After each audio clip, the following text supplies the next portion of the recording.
Hafiday and good afternoon, Hamza Todos, many of God's blessings. I will now call this hearing by the Committee on Public Accountability, Human Resources, and the Guam Buildup. I will now call it to order. It is 2:02 in the afternoon.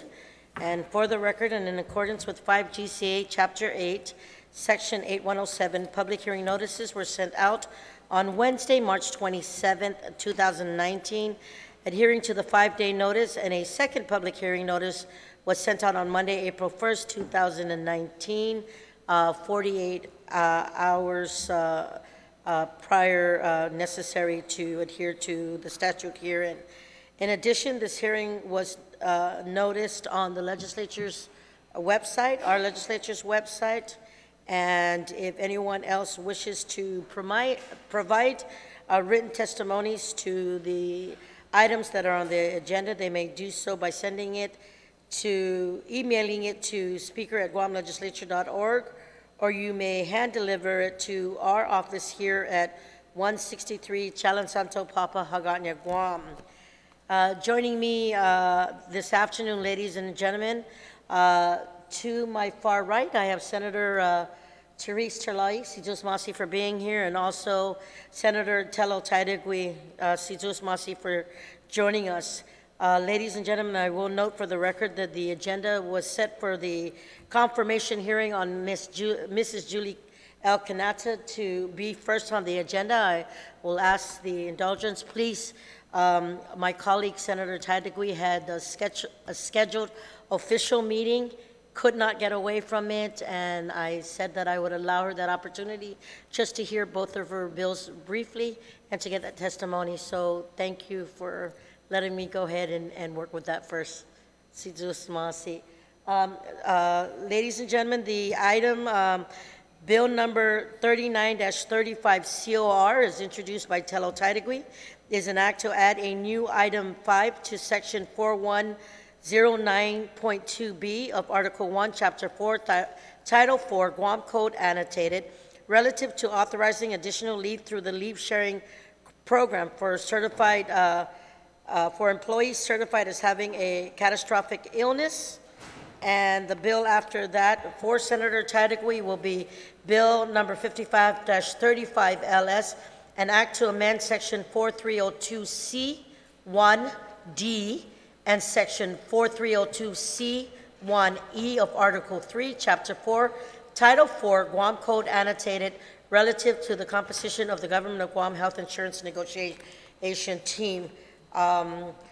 Before I start with Senator Taidegui, I'd also like to thank Senator James Moylan for joining us here this afternoon. And if anybody wishes to speak on either of the bills right now, on those two bills, you're more than welcome to sign up with my staff. That's to my left and to your right, and I'll go ahead and entertain the names as they come, as they get put onto the list of those wanting to provide testimony. And at this time, I will yield to my colleague, Senator Tello Taidegui, to speak on Bill 39-35 COR. Please proceed. Hafiday, and thank you, Ms. Kanata, for understanding. You have my support, by the way. Hafiday, and thank you, Madam Speaker, for including Bill 39 in today's public hearing, for this opportunity to provide a brief overview of the measure. I wish to thank Shane Nagauta of DOA, Human Resources Department, for reviewing the proposal before it was introduced, and for his continued support on this and other matters affecting our government workforce. Bill 39 authorizes additional medical and recovery time through the current leave sharing program for employees suffering from catastrophic illness such as cancer or stroke, as certified by their physicians. Currently, Madam Speaker, participation in the Government of Guam leave sharing program limits employees to 21 working days of leave, provided medical certification and supporting information are submitted. Despite the creation of the Catastrophic Leave Pool Act, Public 33-76, which was established in 2015, which authorizes a different leave pool for employees with catastrophic illness to receive donated sick leave, separate from current leave sharing program. Bill 39 allows employees to receive both sick leave and annual leave in accordance with the current statute governing the donation and receipt of sick and annual leave. Madam Speaker, Bill 39 removes the statutory cap established by the leave sharing program so that employees suffering from a catastrophic illness may have one less thing to worry about while they're working toward getting better. Because individuals diagnosed with certain diseases such as cancer require a longer period for their condition to improve. We want to support these individuals as they receive the treatment and care necessary for a full recovery. Madam Speaker, I look forward to reviewing the additional suggestions, if any, during the public hearing as we all work to support our employees suffering from catastrophic illness. Si Diyos masi. Si Diyos masi, Senator Tello Tadigui, and up to speak on this bill, I have from the Department of Administration, I have Mr. Edmund Byrne, Ed Byrne, and I want to say Dalcio Rosario, Goody Rosario. You're more than welcome to come to the table to present. Okay. Ladies and gentlemen, for the record, I also want to note that the fiscal note for Bill 39-35 COR was submitted to the body, for the record. So, Mr. Byrne, if I may, I know that Mr. Rosario signed leave, so I want to go ahead and give him that opportunity, and then we can ask questions. Mr. Rosario, please. Yes. Please press the button and state your name for the record, and then you can proceed with the testimony. Thank you. Good afternoon, Madam Speaker, Tina Rose Muña Barnes, Senator Tadigui, Senator Terlay, and Senator Mailan. My name is Gaudencio Rosario, and I'm here to testify in support of Bill 39-35. Let me just read my written testimony. Thank you.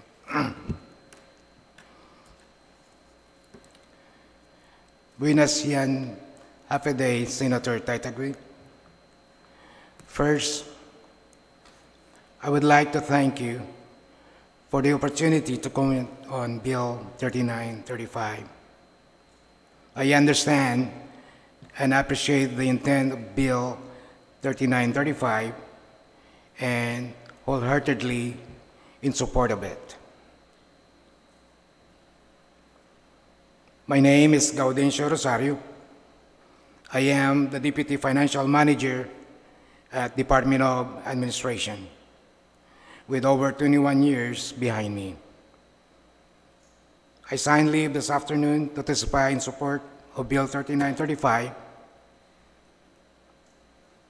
This bill is not only important, but also very personal to me and to my family. I am still battling cancer. Since I was first diagnosed in July 2013, I have had 7 surgeries, 3 radiation treatments, and a chemotherapy to fight and survive this catastrophic illness. Without the leave sharing program, I may have ended up filing for bankruptcy. Without the leave sharing program, I would not have the chance to fly to Cedars-Sinai for my 7th surgery, laser radiation treatment, and chemotherapy treatment. This treatment had me physically out from work for nearly 5 months. Since my participation in the leave sharing program back in 2014, I have reached the maximum cap of 1,680 hours or 210 days. Because of this, I'm beginning to feel the stress of financial and job security, stress that I'm sure will affect my battle against cancer. On February 15, I had a neck ultrasound, and the result is alarming, where new lymph nodes are seen and suspicious for metastasis. A pre- and post-contrast CT neck scan was advised.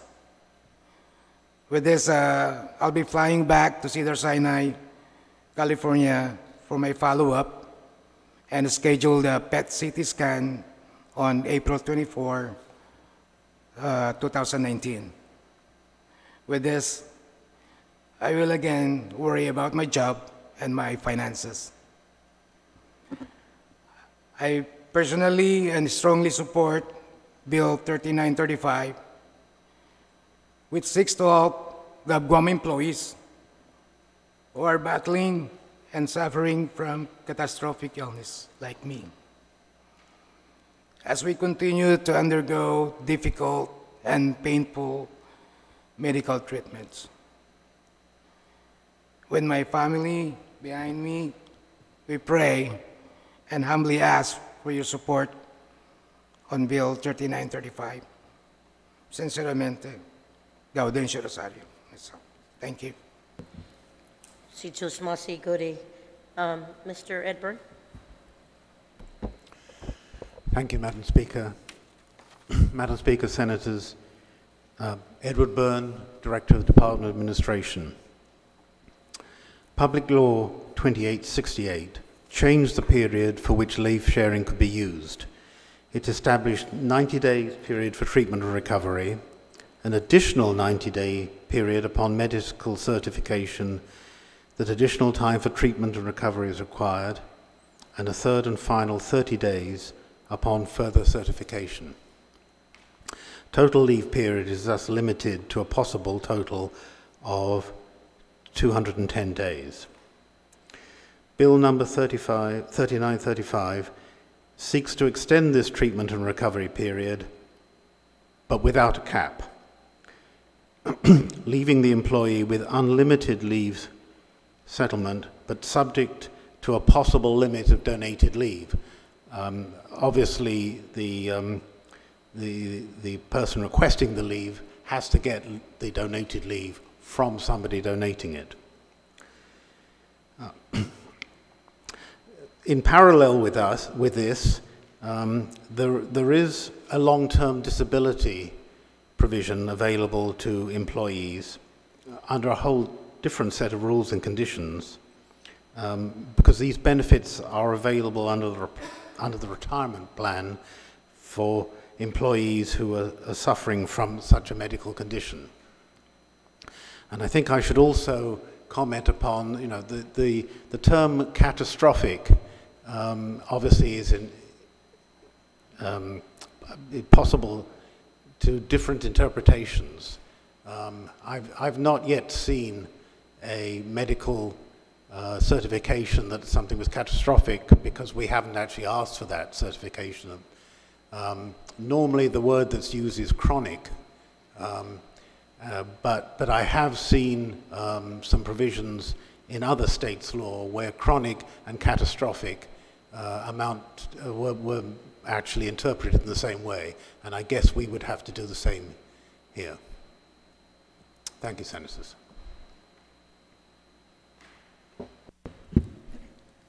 Thank you. If there's no one else willing to speak on Bill 39-35, I will open it for comments or questions to the panel.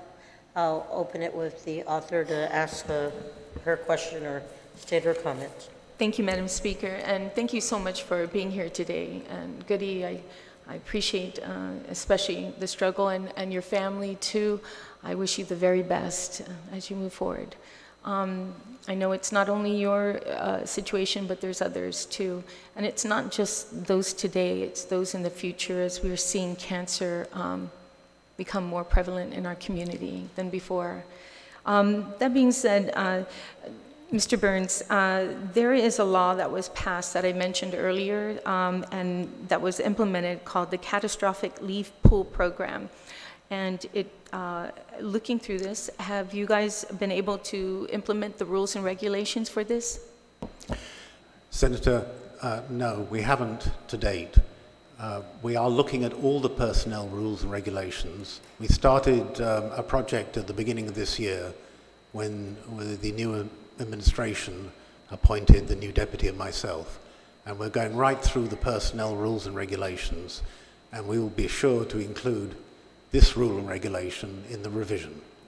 Okay, so that being said, then it's very important using the shared leave program for those individuals who are using other people's sick leave, you know, for their illness.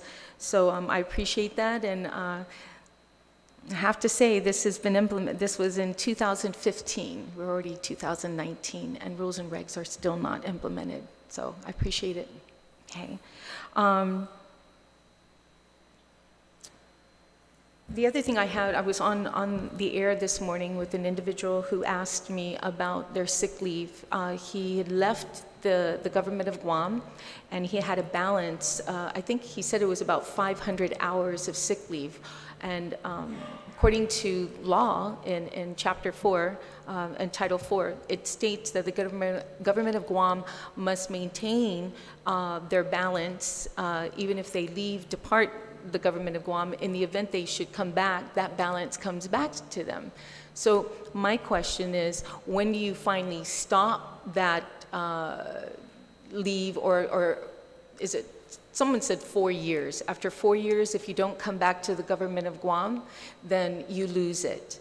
So that's one question. Is that true to form? And then the second question I have is, if he has left the government of Guam a year ago, and somebody is sick and he wants to take his balance, since he's not coming back, or he still has that balance, can he give it to somebody who's sick that's working for the government of Guam? Thank you, Senator. To answer your first question, is that the leave that goes or stays with the employee is available for people that resign, not for people that retire.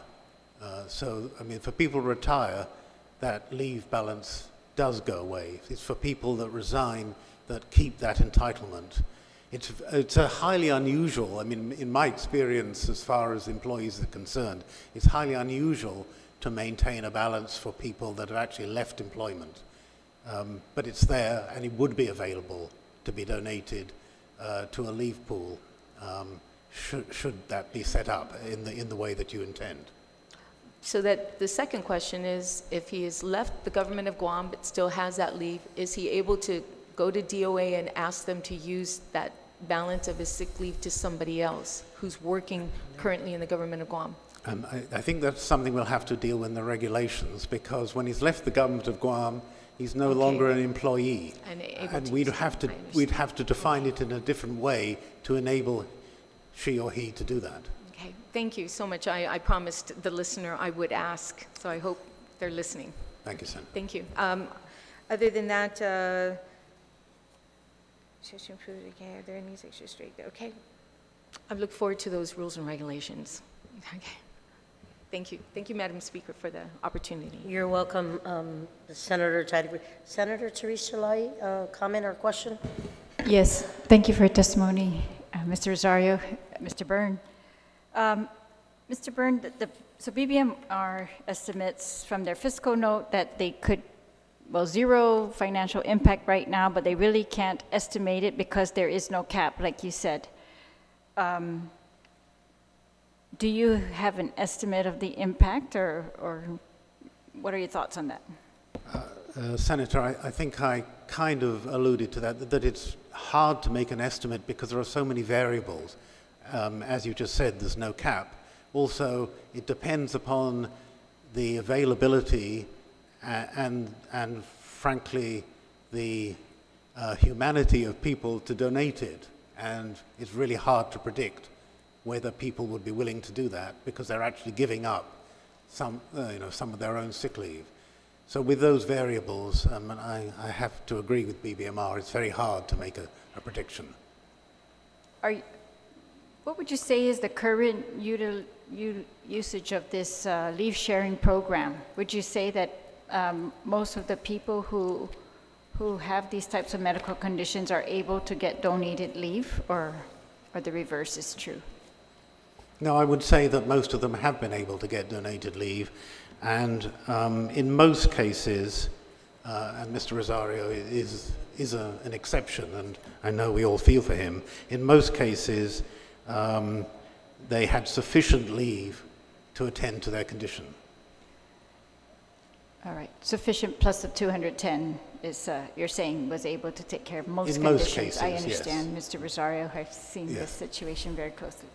All right, is it your reading, Mr. Byrne, of this bill that that it still requires donation of leave? It's not allowing an employer to just grant leave without there being some leave to use? Yes, yes, Senator. It requires Because the a language donation. is different, yes. Yes. All right, and then do you agree with I know you said catastrophic illness is not defined, but do you agree with, it says, including but not limited to heart attack, stroke, and/or cancer? Well, you know, that requires some medical knowledge that's beyond me. Obviously, those are examples of catastrophic illnesses. I can't tell you that encompasses every condition. But, you know, we have many such instances on Guam, especially of cancer, certainly. All right, okay, thank you very much. Thank you for both. Thank you, Senator Jalai. Senator Jim Whalen. Thank you, Madam Chair. Mr. Rosario, thank you for your statement, and I'm happy for you for how far you've come, and I'm glad you had the opportunity for wonderful treatment, and I hope all goes well for you. Thank you for your statement today. Mr. Byrne, I just come to think I'm glad we're able to help our government of Guam employees as best we can, but I also think we must have the best medical and leave benefits on the island of Guam as a government employee, and I think we're so fortunate to be able to do that, and that we have the opportunity to even extend it further.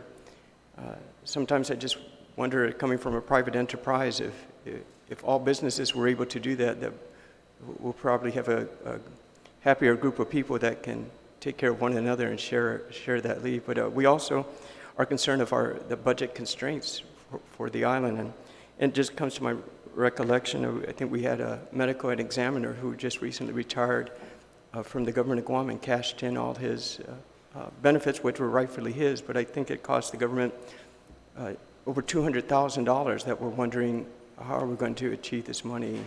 So I just bring these points to my mind and just wondering, we do want to do the best for our government employees, but we also understand that everything costs. So hopefully with this legislation, we can find ways to increase our income and support our government of Guam employees, and hopefully support our private enterprise as well. But if you have any comments to that, I appreciate it. Thank you. But you're right, Senator. You know, how we compensate government employees is a kind of balance between the cash compensation, which in many circumstances is less than would be available in the private sector, and the benefits available to government employees, which, you know, as you say, sometimes are greater. That's kind of not unusual with government employees, including federal employees. I mean, they have a similar provision to this leave sharing, not quite so generous, but nevertheless similar. And that's generally because cash compensation tends to be less. So governments tend to think that these things don't have a cost. They do have a cost, but I guess in all cases we determine that it's less of a cost than actually having to pay market rates or more than market rates. Thank you. Thank you very much. Thank you, Thank you. Senator Tadigue, I understand you have a follow-up question? Yeah, just a real quick. Okay, Mr. Burns, if a government of Guam employee earns that sick leave, they earn sick leave and they earn annual leave. So if they decide not to use it, it's not like we're taking that earned sick leave and giving it to two people. That earned sick leave, which was earned, goes to another person instead of themselves. It's still a liability of the government of Guam, correct? Yes. And so where is the cost, additional cost, when it's already been earned? well, it How can depends. it, yeah. It's been earned but not paid. I mean, it's a cash issue, really, rather than a cost issue. But it's still been earned. In our financial statements, we actually do accrue, and you'll see a liability on the balance sheet for the earned So leave. the government of Guam gets really lucky if nobody uses their sick leave and they leave the government of Guam, right? Yes. And there's quite a bit of that happening, so I don't see how it's going to cost the government any more money. Yes, I mean, obviously, you know, we rely upon, we hope nobody gets sick, Right. but we rely upon the workforce being generally healthy in order to get the work done. So, but you're right, you know, the accrual sits as a cost on the government balance sheet. Thank you. Thank you, Madam Speaker. Thank you, Senator Tadigue. If there's no one else wishing to speak on 39-35, Senator Therese Chalai, I will allow you one more question. Mr. Byrne, if an employee donates sick leave, let's say they're making $40,000 a year, and they donate their sick leave to somebody who's making $80,000 a year, was that budgeted for? No, but they can only donate at the rate, Their own rate. their own rate, if that's less than the donee. Oh, right, because I was reading this BBR comment. I thought they're saying something different. So, all right then. I agree. Thank you. Situs Masi, Senator Chalai. Ladies and gentlemen, also joining us this afternoon is Senator Clint Rangel. Situs Masi for being here. We'll go ahead and proceed with Bill number 55-35 LS, as introduced by Senator Tello Tadigue and Speaker Tina Rose Muña Barnes, an act to amend Section 4302C1D and Section 4302C1E of Article 3, Chapter 4, Title 4, Guam Code Annotated. This is relative to the composition of the government of Guam Health Insurance Negotiating Team, and I understand that Mr. Byrne is the only one who signed up. If anyone else wishes to testify, please go ahead and check with the staff there. I will allow the author of the legislation, Senator Tello Tadigue, to go ahead and speak on the bill. Thank you, Madam Speaker. I was hoping to see some of Judiciary that would be here today. I did speak with them about this bill prior to introducing to it, and they had no issues with it. So once again, thank you, Madam Speaker, for including Bill 55 in today's public hearing, and for this opportunity to briefly introduce the measure which affects the membership of the Government of Guam Health Insurance Negotiation Team. Madam Speaker, the negotiating team is made up of the Director of Administration, who shall be the chairperson, the Administrator of the Department of Integrated Service for Disabilities, the Director of Bureau of Budget, or his or her designee, an employee represented from the judicial branch to be appointed by the Chief Justice of the Supreme Court, an employee representative of the legislative branch, the Superintendent of DOE, the Director of the Guam Retirement Fund, a retiree who is a member of the Guam Retirement Fund, one member of the general public appointed by Magahaga and Guahan, the chairman of the Committee on Health, and the chairman of the Committee on Appropriations, or his or her designee on all those prior ones that I've mentioned. Bill 55 recognizes both the legislative branch and the judicial branch have the option through 4 GCA section 4301C to enter into separate contracts for their employees. Madam Speaker, although the legislature has decided to participate in the health insurance contract carried out by the executive branch, there are many opportunities in the future for this branch as has been in case recently for the judicial branch, where the legislature decides to enter into a contract separate from the executive branch. Bill 55 simply recognizes such a scenario and allows additional representation for the executive branch employees who are not participated by the contractual agreements on the Government of Guam Health Insurance negotiating team, particularly during a contract period where the legislature and/or the judiciary opt out of the health insurance contract carried out by the executive branch. Basically, in a nutshell, what this does is that it allows the judicial branch to decide whether they want to opt in or opt out of the negotiating team. If they opt out, which they have been doing it for many years, they're no longer part of the negotiating team, and the governor can then appoint somebody part of the negotiating team. And that scenario goes the same for the legislature as well, in simple terms. So thank you, Madam Speaker, for this opportunity, and I look forward to testimonies on Bill 55. Si Diyos masi, Senator Telo Tadigwe. I also know that Mr. Nick Kaswani would like to come up and share a few words on this bill. Please, you're more than welcome to come to the table. I will start with you, Mr. Ed Byrne. You can proceed. For the record, again, please state your name. Edward Byrne, Director of Department of Administration. Thank you, Madam Speaker. Department of Administration agrees that a change to the composition of the Government of Guam Group Health Insurance Negotiating Team should be made should either the judicial branch or the legislative branch decide to enter into a health insurance contract separate from the executive branch or both.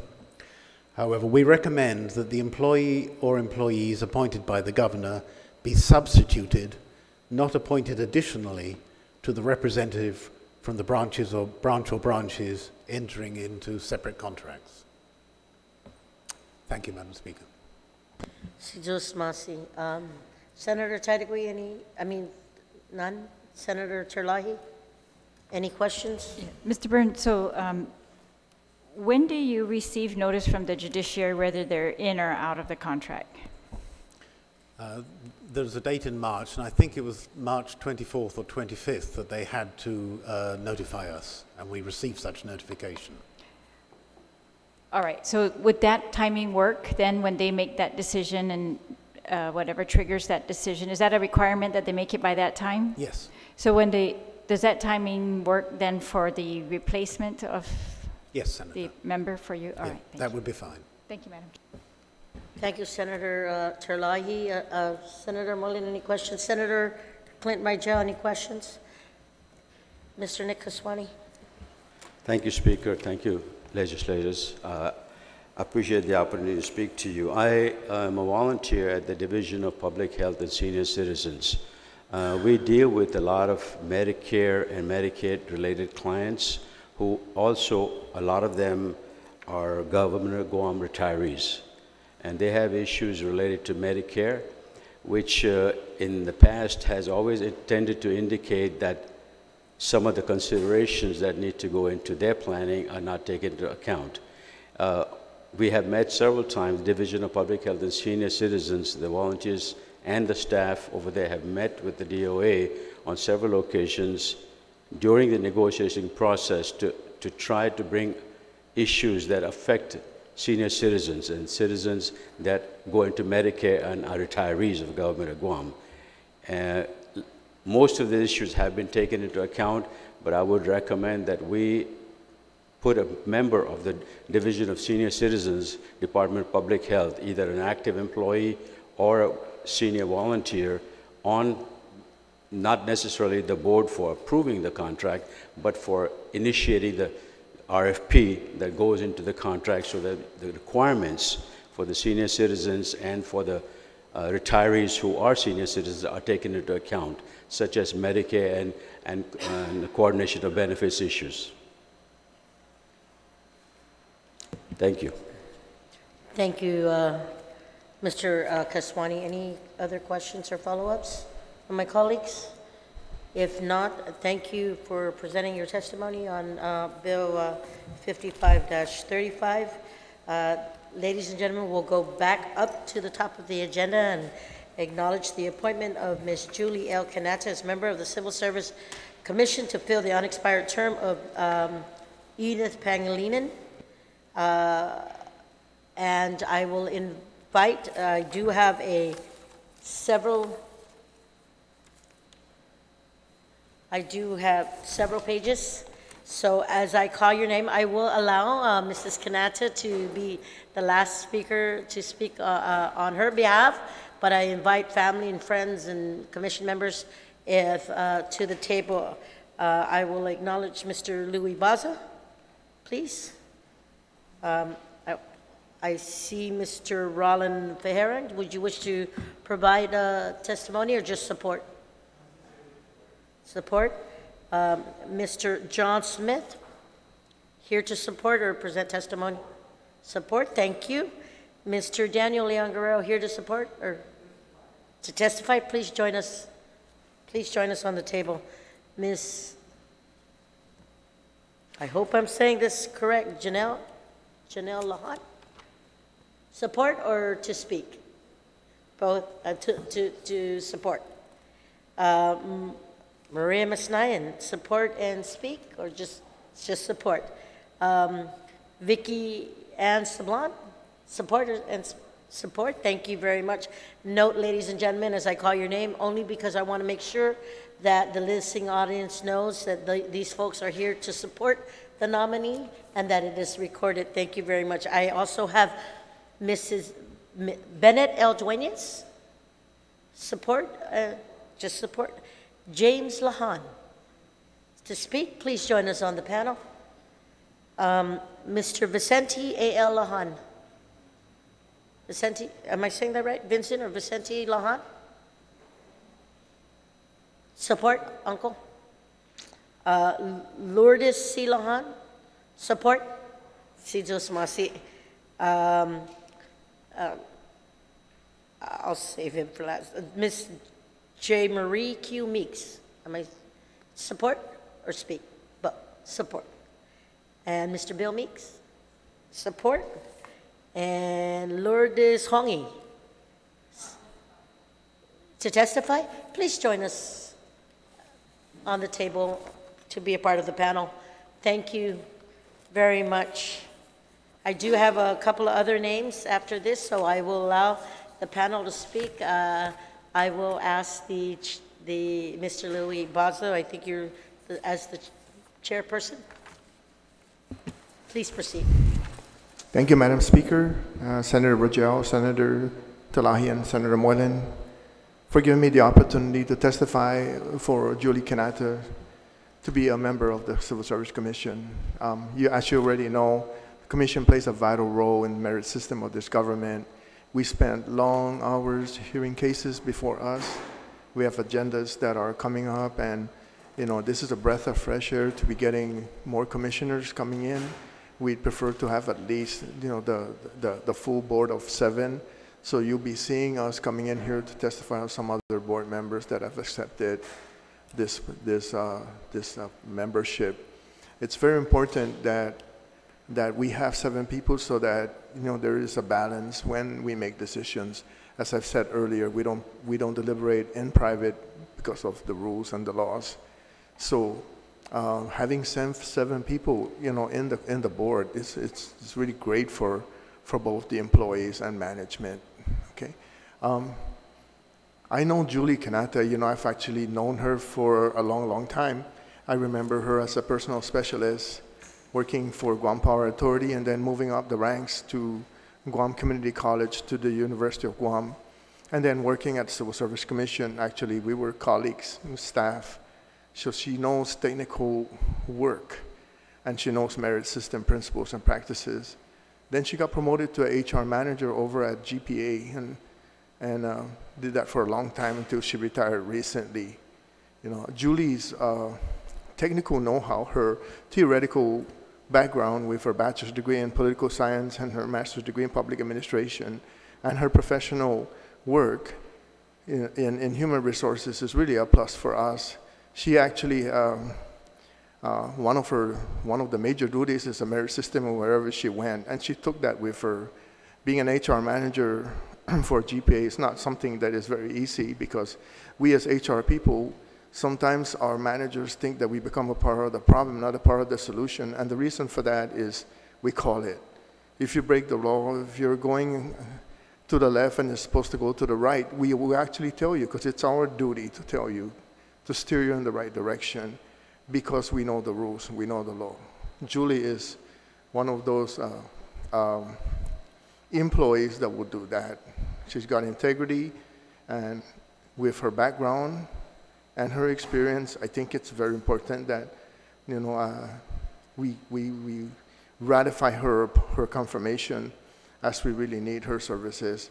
I also want to thank her family for allowing Julie to really come and work, because we do work long hours, and we have all these packets that we have to read, because we want to make sure that, you know, we adhere to the balance, you know, the merit system. We hear both sides. So there's going to be a lot of time spent, not just from the hearing, but the prep for the hearing, okay? So in short, you know, I, along with my commissioners, you know, wholeheartedly support her nomination, and trust that and hope that this thing can get ratified as soon as possible. Sidus Masi, and thank you very much. Hagumas, Mr. Bazan, thank you for coming up to testify. Mr. Leongaro, just state your name for the record, and then you can proceed with the testimony. Good afternoon. My name is Daniel Leongaro. I'm the Executive Director of the Civil Service Commission. I am very pleased to be here to testify in favor of Julie, because she is one of those, what you call the old guard, as you call it, Speaker Barnes. We've been in the business for so long. I've worked with Julie also with Civil Service Commission for about 7 years. And I find her very competent and very thoughtful person, you know. I also, as a GPA, when she transferred over there, she was able to become the Personal Services Administrator, handling GPA. And GPA is one of a tough agencies, you know, and she did pretty well. She also worked for Guam Community College, the University of Guam, and I believe the Guam Community College. I said that already. She started just like everyone else as a personal specialist and work herself up. Now she is willing to come to the Civil Service Commission and act as a commissioner. She has extensive experience in handling adverse action, grievances, EEO appeals, post-auditing personal actions, and the other appeals that we handle. So she would just fit right into the commission, and she would be our 6th member. And we need one more, of course. Therefore, I strongly urge this committee to please support our Julie Kinata for commissioner.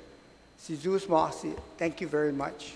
Sidus Masi, Talo, Mr. Leongaro, and I just want to note for the record that based on your request, that we will definitely hear the 7th member as soon as we follow the guidelines for the public hearing notice, but we did receive the packet the other day. So just want to note that to you guys as a part of for your information, FYI. We did receive the packet. So that public hearing will be forthcoming. Mr. Lahan, por favor. Good afternoon, Mr. Speaker, senators of the panel. My name is James Lujan. I'm a member of the Board of Education and the treasurer of the Guam Federation of Teachers, and the brother of Julie Lujan Kinata. First, I want to say that the Civil Service Commission is the guardian of PEMRA, Public Employee Management and Relations Act, and they should uphold the laws and the rules and regulations of the government of Guam, and not be opinionated towards any political party or any managerial opinion. I know that most of them are retired, if not continuously working as management, but still they are selected to be neutral, sort of like judges in a court. I personally feel that the CSC should be abolished. You can look at the long history of cases that you could say that are opinionated compared to being truly, honestly voted on correctly. You need to be fair and just. I strongly support Julie in her endeavors in accepting this position as a CSC member. I know her because she's my sister. I do also know her because she's a hard worker. She's very professional in her own right. I do know that many of the employees that she formerly was employed at look up to her and for guidance and justice in the workplace. And with that said, it is very important that these CSC members stick to that mission of being neutral. And I believe Julie is one of them. She'll guide her judgment as to how the rules of law and the rules and regulation, the policy of the government of Guam will dictate as to what the ruling will be when it comes to the employee and the management. Too long have we sat by and watched many different appointees come into play with the CSC and rule beyond what is correct, what is fair and just. And I beg this body to watch this year, watch the CSC and how they govern the PEMRA Act, because I believe that's where our downfall is with the issues in the government of Guam. Before, the Human Resources Department scope personnel and management takes that upon themselves to own that shop and dictate and rule over the employees. Since then, it's come a long way. It's changed to the title of Human Resources, and Human Resources is supposed to be an outlet for employees as well as management to find the appropriate rules and regulations to govern their employment, and not to really pick sides. So I consider Human Resources a neutral ground, and I think we need to go back and re-emphasize that. And I believe Julie's going to be one of those candidates that will look into those policies and make sure that it's fair and just, not only for the employee, but for management as well. I'd just like to remind the ones that are on the CSC that you are no longer in the administration or management, unless there's something we don't know. But you should seek a neutral opinion and not continue to barrage the employees. They work for you. We are one team, We are one team. And I believe that with good sound opinion and hard work in their professionalism, I believe the CNC and Julie will benefit not everybody, because the laws are there for all of us. And we want to make sure that whatever the outcome is, in their opinion, it's justified. Thank you. Sijos Masi, Mr. Lahan. Ms. Lourdes Hongi.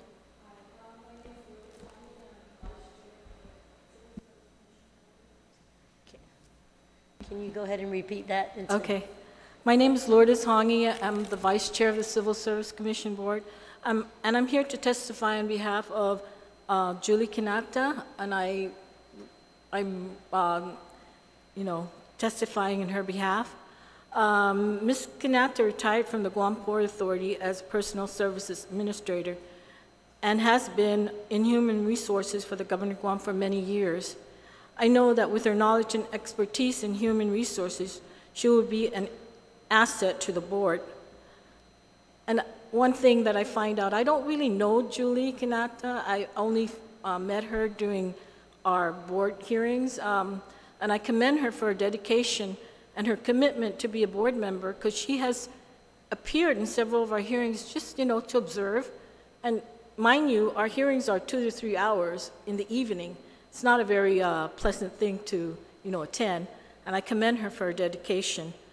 One of the things that I want to point out is that for the past year or so, we've only had 5 members. 5 members, and we should be having 7 members. 5 members is not enough because, with circumstances involving, the board members, board members get sick, they go on vacation, leaving 4 members to attend the hearings. Sometimes that is difficult because with 4 members making a determination, it's very critical because, either way, if one member disagrees, it will go to, if it's an appeal, it will go to management automatically. That's why it's really, necessary to have more than 5. 7 would be ideal, Therefore, I can't say much about Julie. All I know is that she would be a great asset. She knows human resources. She's dedicated. She's committed. And, I know she'll be there for us. Thank you. Do my colleagues have any questions for the panel? Senator Therese. Mr. Bossett, so this appointment would just make 5 still. You'd still be at 5, pending the one that the speaker has received. That would be 6. Correct. Be 6. All right, thank you. Thank you to the members. Thank you for the panel. You can go ahead and take your seats back, and I will go ahead and entertain a couple of other folks who wish to testify on behalf of Mrs. Kanata. Barbara Uggan, here to support? Thank you very much for coming. I do have Mr. Mike Kanata here to support. Okay. With that being said, the family and friends are here to support. I will invite Mrs.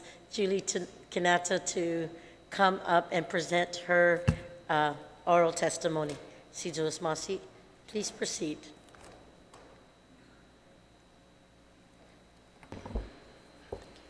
Thank you. Half-a-day Chairperson Tina Muña Barnes, Senator Rigel, Senator Terlahi, and Senator Moylan. My name is Julie Lujan Kanata.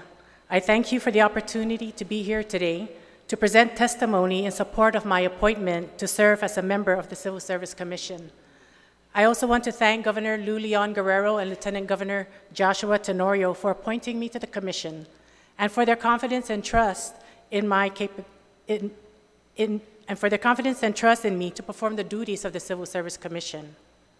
A public servant, I am honored and humbled to have been considered for this appointment, and I humbly ask for the Senate Committee's favorable consideration and support of my appointment.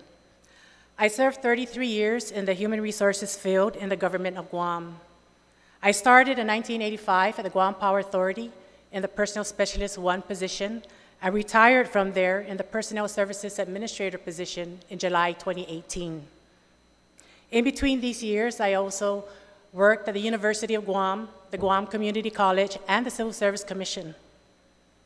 I graduated from the University of Guam with a bachelor's degree in political science and a master's of public administration, and hold a professional designation certification from the National Society of Human Resource Management. When I first started working in the entry-level Personnel Specialist 1 position, I didn't know what to expect, but I was excited, motivated, and willing to learn everything about the job. As I progressed through the stages of HR work, it became my passion. My passion was also driven by many people in my HR journey who believed in my capabilities and who inspired and mentored me. I would be remiss if I didn't recognize the love and support I received from my husband, Mike Kanata, and our children, J. Marie Meeks and Joe John Kanata. I also thank my parents, Vicente Ben and Lourdes Lujan, for their unconditional love and for the nurturing of the formation of my being. I love them all dearly. And I also thank my friends and coworkers and colleagues that are here today in support of me.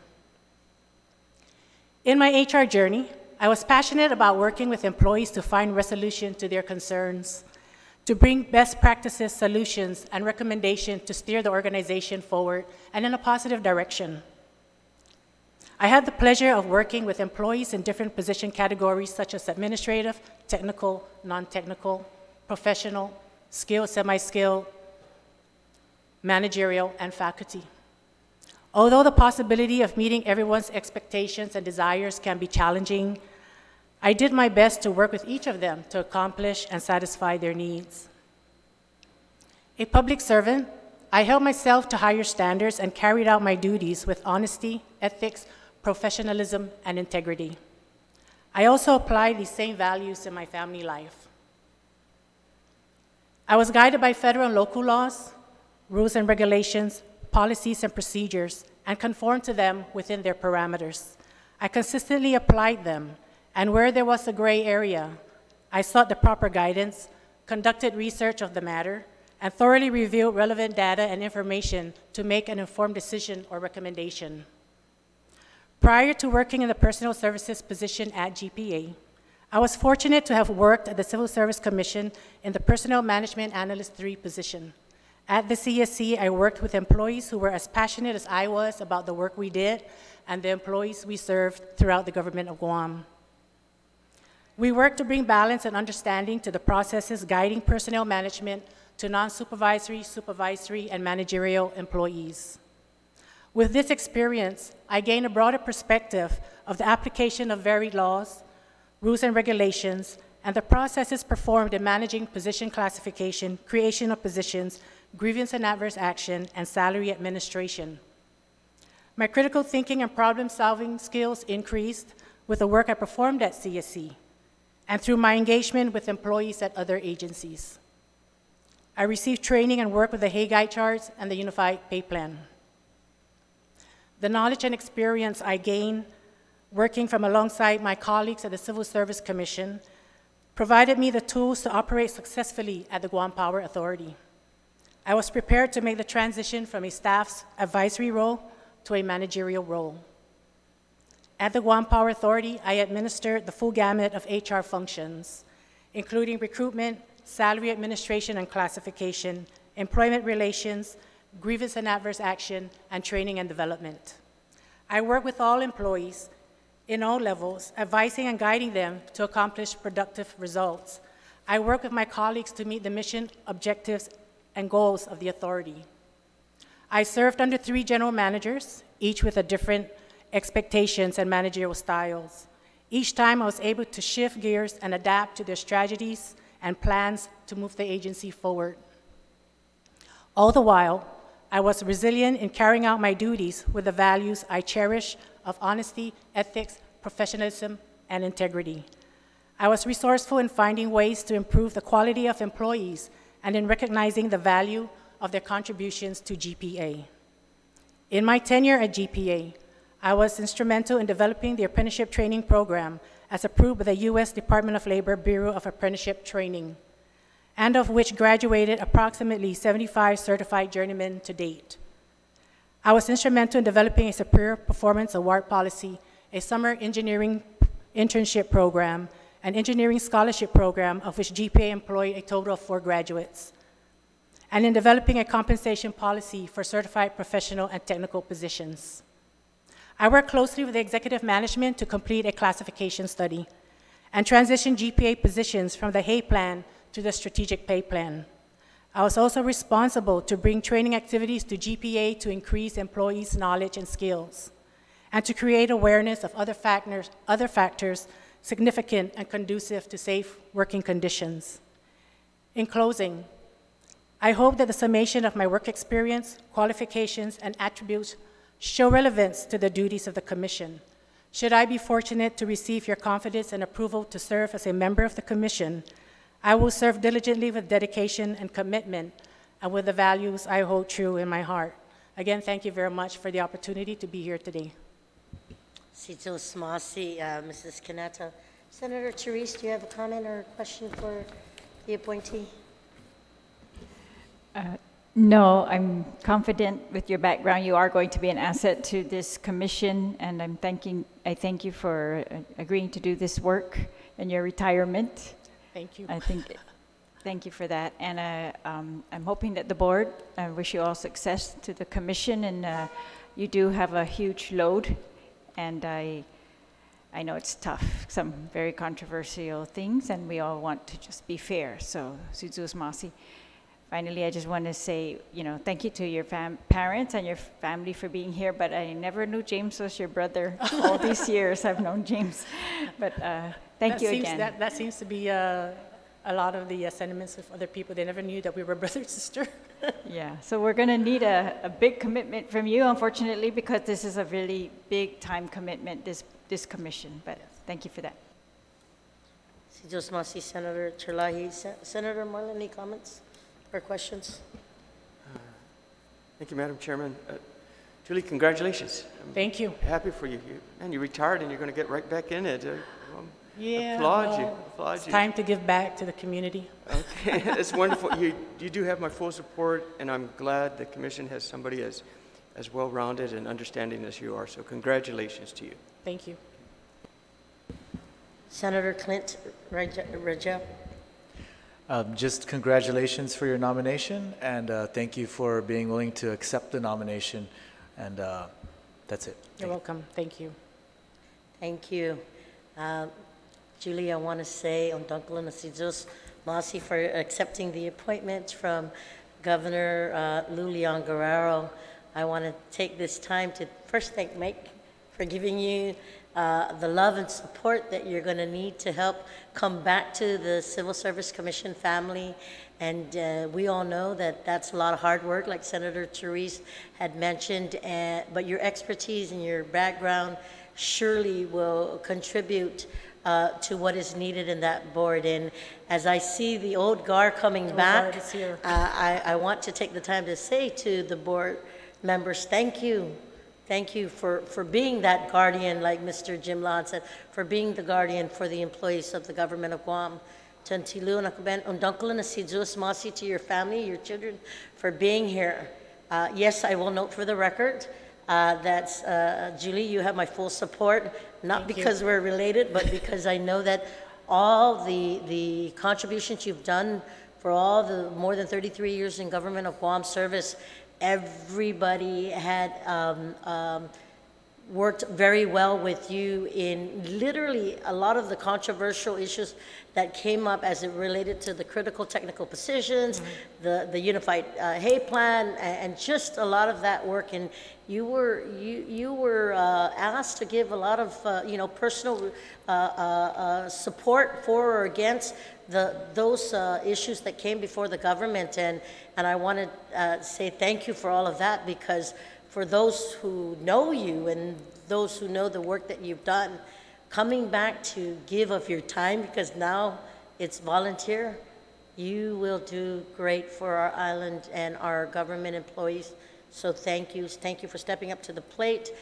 Disclose to my colleagues that the Lahan family is very close relation to my dad.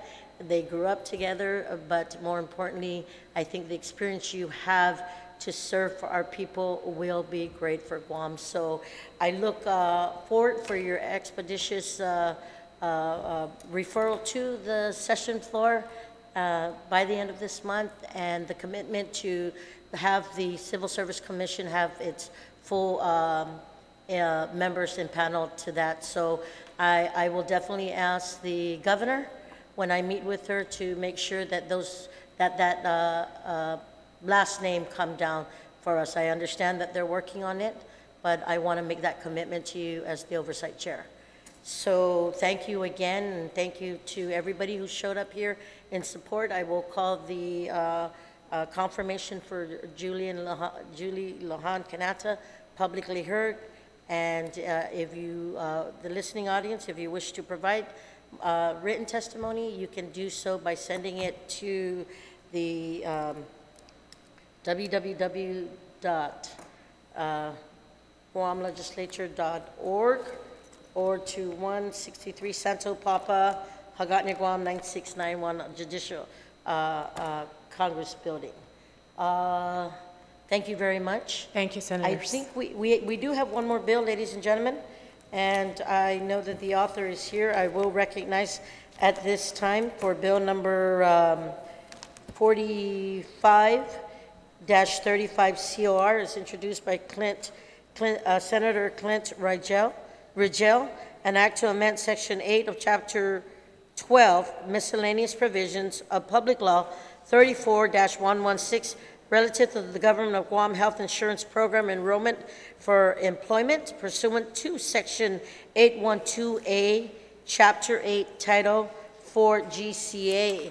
And here to speak on that bill, we do have the director, Mr. Ed Byrne, a volunteer from Department of Public Health and Social Service, Mr. Nick Keswani, and Mr.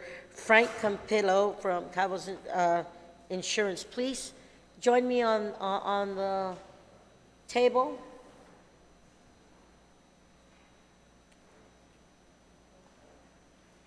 And I'll work with the order that it came in on the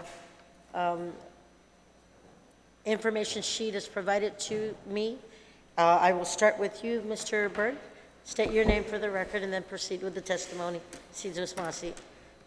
Madam Speaker, thank you. Edward Byrne, Department of Administration. Department of Administration has no objection to this bill, but respectfully suggests that the section to be amended is 8121E, Article 1, Chapter 8, Title 4. Thank you. Thank you, Mr. Byrne. Mr. Keswani? Thank you again, Ms. Speaker and Senators. The first part of the bill, as I look through here, talks about employee hired pursuant to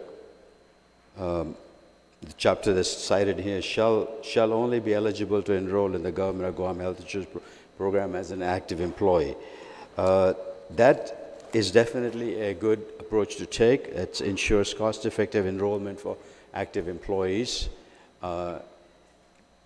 There's a high cost for retired employees coming back to work for Gov Guam after retiring.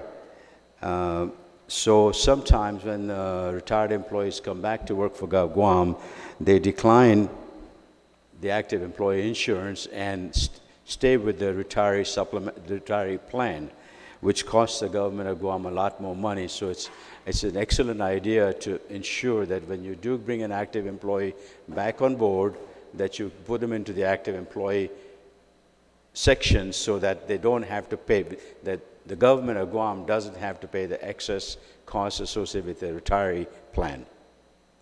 So that's an excellent part. The second part of the act, which states that the restriction shall only apply to a person where the time is, the restriction shall not apply to a person. That's the exception. Now, the exception also provides for a cost-effective medical coverage to active employees on the surface of it. If you look at it, it provides for a very cost-effective coverage for the employee. For example, in that case, if an employee is retired and has RSP and Medicare and opts out of medical coverage upon rehire, that employee arrangement still provides Gov Guam with the best economical solution. In other words, the employee doesn't have to go to active employment. The RSP is even better than the active employee premiums. There is, however, that however will cause an issue. For example, if an employee is an active employee, if you hire the employee, whether they're retired or not, as an active employee and bring him back on as an active employee, Medicare by law becomes their secondary insurance. So if the person has Medicare A and B and has RSP, they are not eligible for the retiree supplemental plan. They might be because they have Medicare A and B and because they've retired from Gov Guam, but as an individual that comes back on board as an active employee, when they go to a doctor or hospital, they will always be considered that Medicare is not their primary and RSP is their primary coverage. RSP was never designed as a primary coverage for any active employee or any retiree. It's always secondary, always pays in second place. The first place payer is always Medicare, but that's provided the employee, or that's provided the person is not actively employed. When a person is actively employed, the law requires that the active employment insurance, if the person has one or has one available, becomes the primary coverage. If the employee does not take any insurance, then that's a valid thing. That scenario will be valid. So in that case, if you bring an active employee on, the person would not be able to take your active employee insurance. So you have to clarify that second part, because it causes a dichotomy, it causes a conflict for the employee itself. RSP was not designed to provide primary coverage to coverage persons, and it can only serve as a secondary coverage and not as a primary coverage. So if you want the person to come on board as an active employee, you have to tell them that if they are a GovGuam retiree and have Medicare A and B and have RSP, that they cannot enroll in a Government of Guam health insurance plan, which I don't know how you would do that, but that's going to be a very difficult sell for an employee that you bring in back on. So this applies in cases where you have those specific scenarios, but we don't want to get into a situation where we stymie a new employee coming back in, has been a government employee, has a retiree benefit with an RSP, and then wants to come back in to work for GovGuam. There's a little issue over there we need to look at and maybe modify that to take into account. Maybe wiping away that second statement may be sufficient. If you do not put that second statement where you put a restriction on a person of that nature, then maybe you'll be active. If a person does come on board and has active employment, and you're offering him active insurance, he automatically should be losing RSP, because RSP is meant for retirees only. You have to have Medicare A and B, plus you have to be retired. So if you bring the person back on as an active employee, he should not be able to retain RSP. So that's where I would go with that.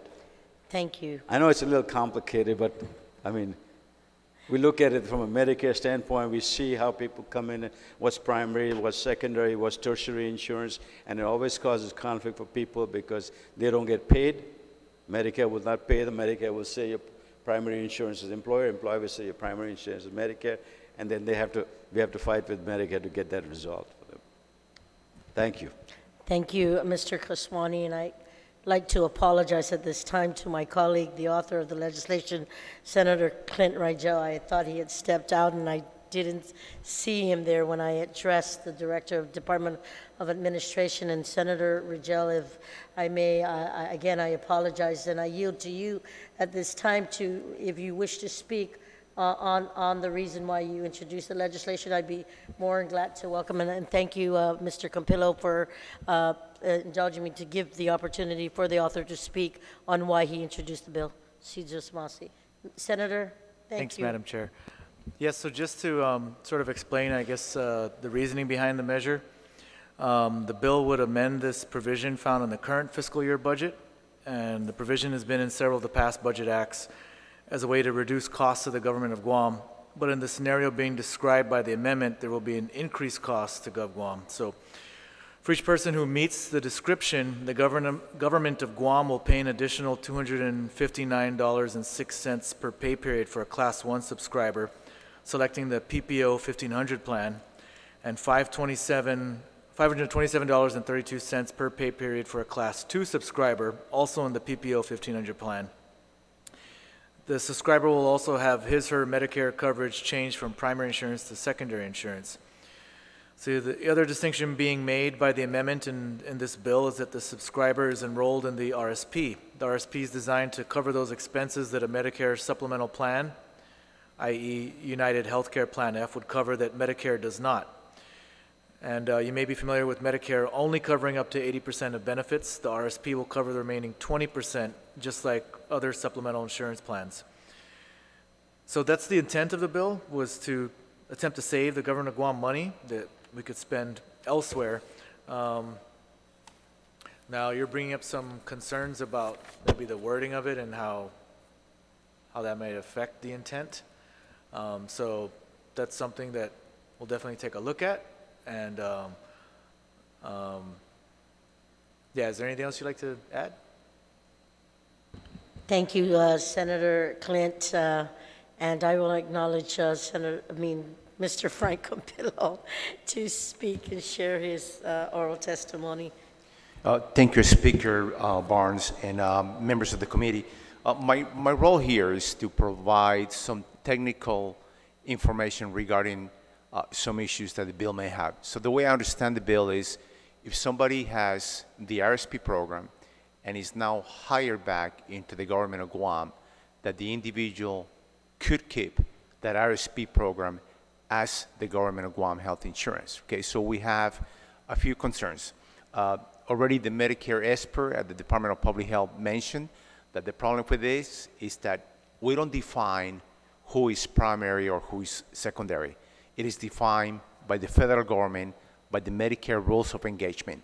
So that individual, we will have as a plan, we will have to be primary. Now, but the contract says you're only secondary to Medicare, so now you will have conflicts in the contract.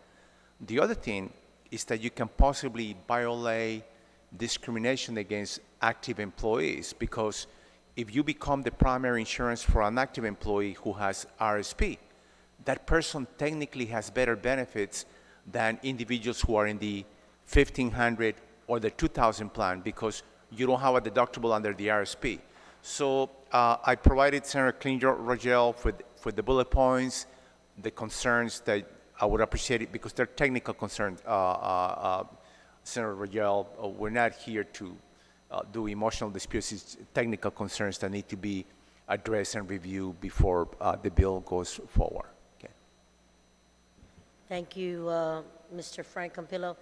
Senator Therese, do you have any questions or comments? No, but I'm going to admit that I'm not sure if I'm very clear with what all three of you are saying. They seem to contradict each other, perhaps, and so I guess I'm going to hope that the committee is going to be able to flesh this out to the satisfaction of Mr. Byrne. He's very consistent with what I'm saying. The okay, Medicare, yes, no, that Medicare, I agree. But so, yeah. Mr. Byrne, do you then agree with them? Partly, Senator. Partly? You know, partly. The coordination of benefits is always an issue, you know, whether it's Medicare or two competing private plans. There's always conflicts in coordination of benefits. Yes, in this particular case, the rules are dictated by Medicare, but I don't see quite the barriers that Mr. Campillo does in this particular process, especially since, you know, some people, when they retire, right, they register, it particular affects Part B, because you have to pay for Part B, and you have a particular enrollment period, and if you don't enroll in that period, then you can't enroll in Part B. And if you don't, then you have to pay a penalty when you do enroll in Part B. So there are so many conflicting issues in this. I think you've just got to stand back and decide what's the best for the majority of these. And I have to say that, you know, the number of retirees that come back as active employees tends to with the change of administration, it's been a little bit higher this year, but isn't a recurring issue of high level. Can I provide additional clarification? Yes. Especially Mr. Byrne. Okay. So when you are insured under an employer group that has more than 20 employees, Medicare dictates that that particular health plan becomes the primary coverage. So if you have RSP and you come into the active and you keep the RSP, technically we become, the private insurance company becomes the primary insurance company, technically. But the contract, by contract with the government of Guam, says you are only to be secondary to Medicare. So technically I will violate the contract with the government of Guam because I'm now primary to Medicare. So that's the technical consideration, number one. Number two, the reason why I said you discriminate against the other active employees is because if this was allowed, the RSP does not have a deductible. the other two plans have a deductible. So technically, you have better plans for this new active employee than those that are under the 1,500 or 2,000. So those are the technical considerations that clearly need to be addressed. Just for that last sentence then. Better plan for these new active retirees than RSP. those who are just active employees. Well, so that active employee who is now able to keep the RSP plan would technically have a better benefit than the rest of the active employees. Non-retirees. And technically, that would be discriminatory. All right, I understand. Thank you. Thank you. What is happening is when the RSP becomes primary, as an employee becomes active, then Medicare considers RSP primary. I don't think that our insurers will cover the retiree supplemental plan for the cost for which they're covering now, because they are always in a secondary position and they pay only after Medicare pays. If they become primary, then they have to pay the first part of the bill, however that much part of the bill is. And they technically have only been paying 20% in the supplemental plan, which is equivalent to the retiree supplemental plan is equivalent to the commercial plans, which only pay after Medicare, but it's the Medigap plan. So you're making Medigap primary, Medigap is not going to pay, and they're not going to pay the 80% coverage, and GovGuam pick up the 20% coverage. So that's where that's the dichotomy is between the primary and who's the secondary.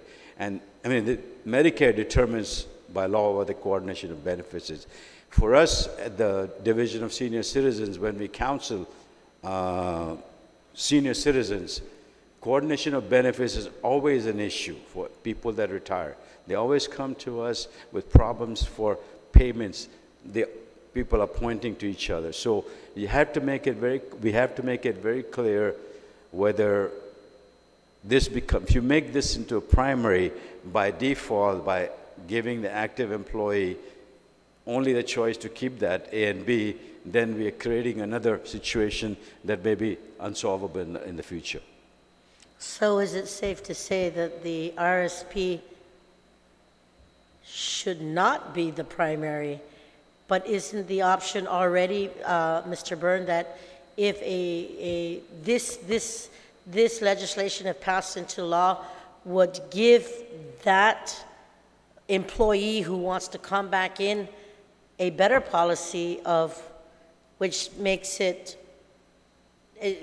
which shows that there's no parity and that this disparity has just been created?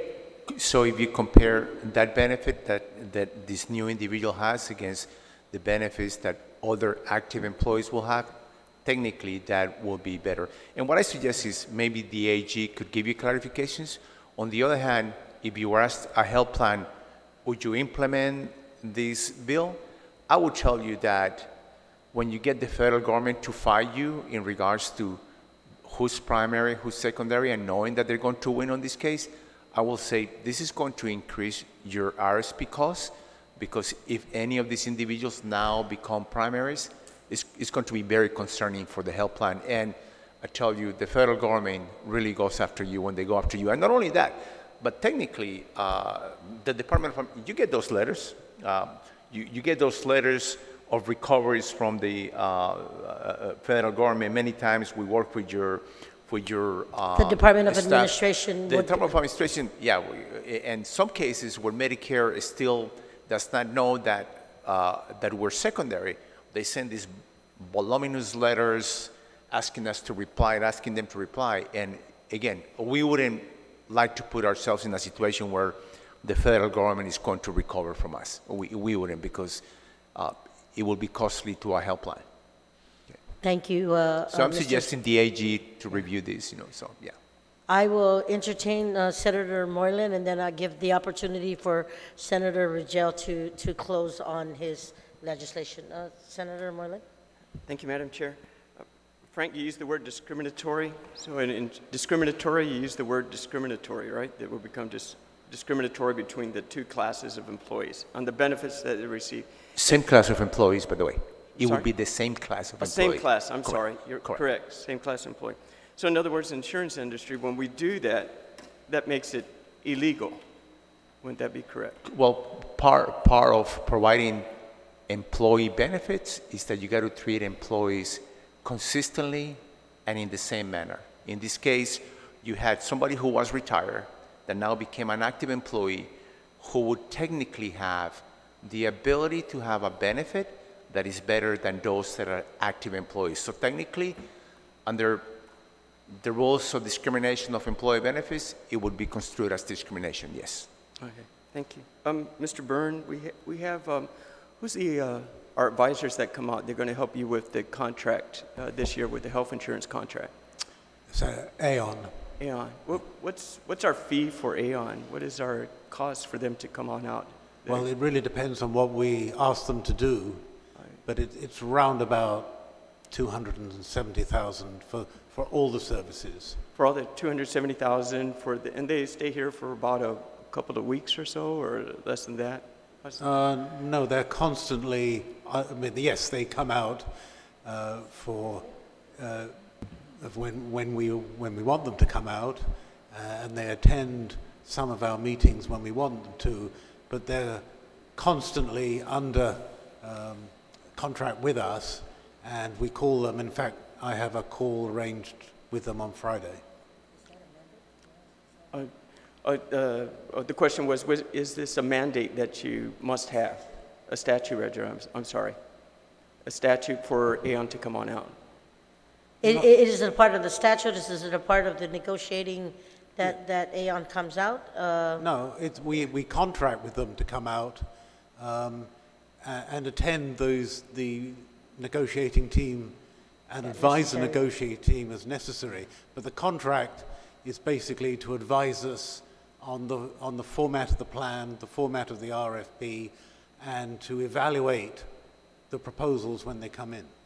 So the format of the plan being the different health insurance plans offered, whether it be the HSA, high deductible, low deductible, or the RSP plan. So do you think this is something that they would consider to roll this in as another? I don't see how this fits in. First, I think it's discriminatory, and I don't see how Aon would advise you to proceed with this. I think they have some good insight with Medicare and Medicaid, and in that possibly this is something they should consider. Because if we're trying to do this, and we're coming up for negotiation when, by the way? May.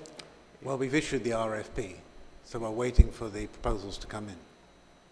And we're trying to add this in now, right? In other words. Well, obviously, that might be problematical because it wasn't in the RFP when it went out, and it isn't yet enshrined into legislation, so we can only operate on the legislation that we currently have. Oh, okay, so most likely if we're looking at this further, it's not for this contract upcoming or FY20? Obviously, we would prefer to change any term and condition relating to the health insurance and its policy and the way it's formatted at a point of the new, when we start a new policy, which is at the beginning of October. I'm sorry, I lost it. So it's 2021? Any change that we would make, we want to do at the beginning of a policy.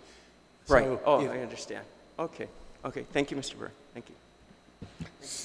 Situ Masi, Senator Moreland, and with the presentation testimony being presented today, I will allow Senator Clint Rangel to close with any comments or questions on this legislation, as he is the author. Sure. Thank you, Madam Speaker. So with some of the concerns you've outlined, do you have any recommendation, knowing the intent of the bill, on how to fix those concerns?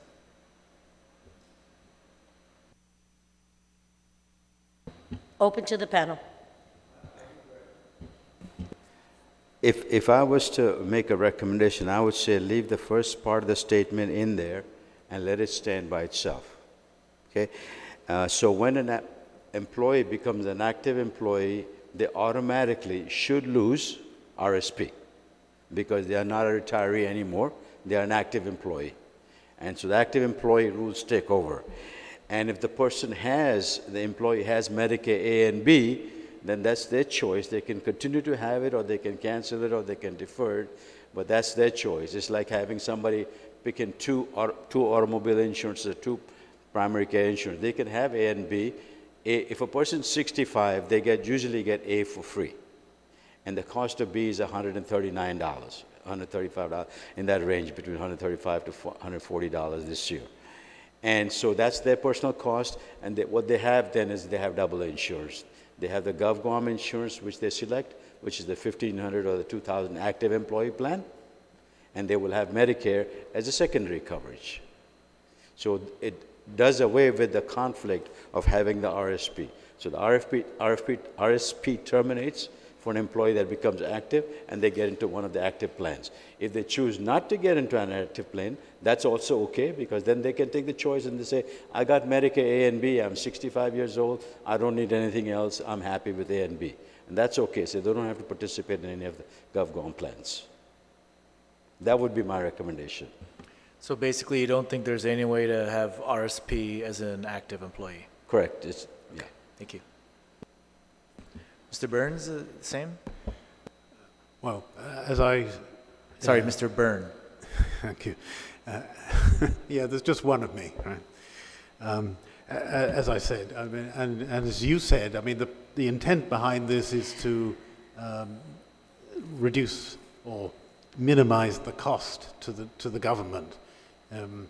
I understand that it might not be the same to the people issuing the policy, and that might well get introduced into the rates that they propose when they do propose the rates. But that's something that I guess we would have to test at the time. The issue that, you know, the people that are in the RSP are generally in the RSP policy because the government pays for their Medicare Part B premiums. And yes, the rules mandate that the Medicare would be secondary in that case.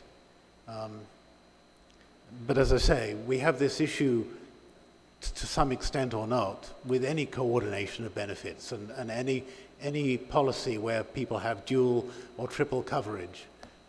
You know, we have some people that have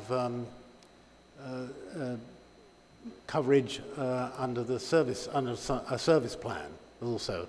So I think we just have to work through it, and I look forward to getting the quotes coming in, and then we probably be able better to answer your question at that time. Well, and if I may, additional clarifications, Senator Klein-Rogel. Technically, you are not saving money for the government of Guam. You could technically actually increase the cost, and let me try to explain that. While you may save money on the premium because of the differential cost between the active plan and the RSP, you're going to increase the cost in the claims, because now if the plan becomes primary to Medicare, then you are accumulating claims that you were not accumulating before when Medicare was primary. So another consideration to that. The cost difference between a $2,000 and $1,500 plan for an active employee by themselves, and if you look at the total cost of what the employee contributes and what the government contributes, and look at that total cost, and you compare that with what we would pay under Section 2, you're paying for Part B, which is you pay the employee or the retiree Part B premiums. So that's reimbursed under different law that exists today. So you're paying $140 there. Plus the cost of Class 1 is approximately, when you add the cost of Class 1 plus the reimbursement, that kind of evens out. So you're really not giving the employee, you're really not saving the government of Guam a lot of money. It may be a little bit, but we are going to create an issue of primary versus secondary and how Medicare looks at it. And it's going to cause, in my mind, it's going to cause a problem for employees that have that kind of coverage, and they'll try to determine who's primary and secondary. If a person's an active employee, over 20 employees in the organization, that insurance is primary by law. So if a person doesn't have that, then it's a different story. You can say in the first section that you're not going to offer benefits to a returning employee. That's okay. In that case, the law says you're not going to offer that Medicare is primary and RSP is secondary. But if you're not saying that, if you're affording the employee the opportunity to come back to the GovGuam and re-enroll into an active plan, then the second issue comes into play, and then we cause a little problem over there. The cost differential is very minimal. I don't have my premium sheets with me from last year, but I could have shown you what the premium sheets were. If you look at the premium sheets for, for a 2000 plan versus the RSP plus Medicare, you'll notice that the cost is not very much different for the government, anyways.